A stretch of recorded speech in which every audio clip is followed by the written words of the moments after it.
As a conservative, there are a lot of things bothering me right now, and I hope that someone in President Trump's team sees this video. I'm going to disclaimer this by saying I would have never voted for Kamala Harris, okay? There's not one bone in my body that would have voted for Kamala Harris. There's not one bone in my body that would ever vote Democrat, ever. It's never going to happen, regardless of what happens in the Republican Party. If I were to leave the Republican Party, I would go libertarian or independent. I would never go left. So I don't want any leftists in this comment section saying, well, look what happened, look what we're saying. Honey, to me, you are worse than anything Republicans have been doing. But all that goes without saying, I have major issues with this administration right now. Have there been good things done?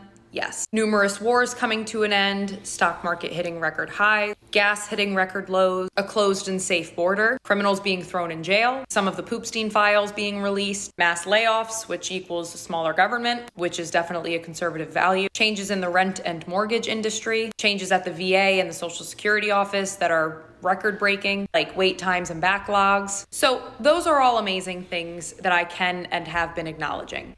However, I don't want Israel in our politics. Okay, well, I get what she's saying. I see exactly where this video is headed. But seriously, what are we talking about right now? She said she will never vote Democratic, right? And don't get me wrong, regardless of which side you're on, it doesn't even matter.